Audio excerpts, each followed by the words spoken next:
Very nice.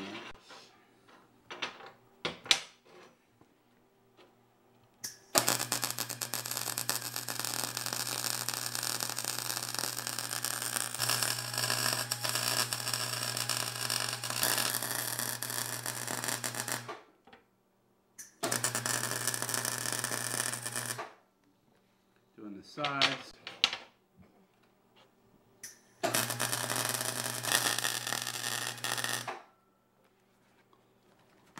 Hot! Okay. And now we've got our two brackets. They're very, very hot, and we'll let them cool.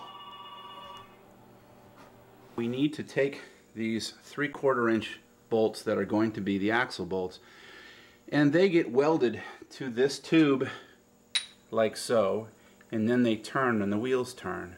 What we're also going to do is we're actually going to tilt this kingpin bolt 10 degrees.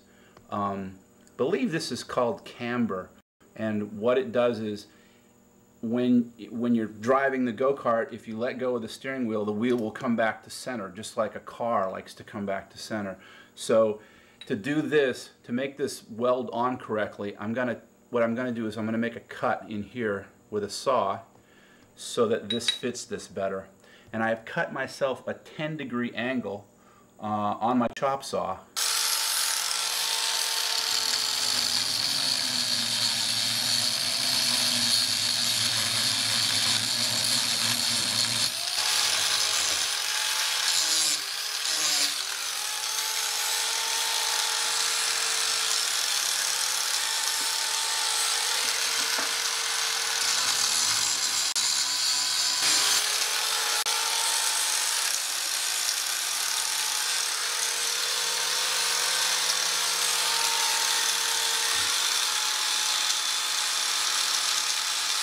What I've done is I've taken the top of that bolt and cut a U out of it to clearance it so we can weld it onto the side of the spindle, and hopefully that'll work at 10 degrees.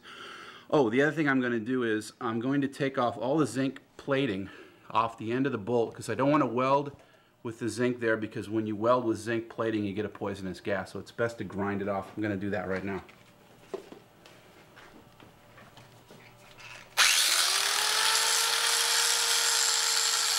This is my bracket.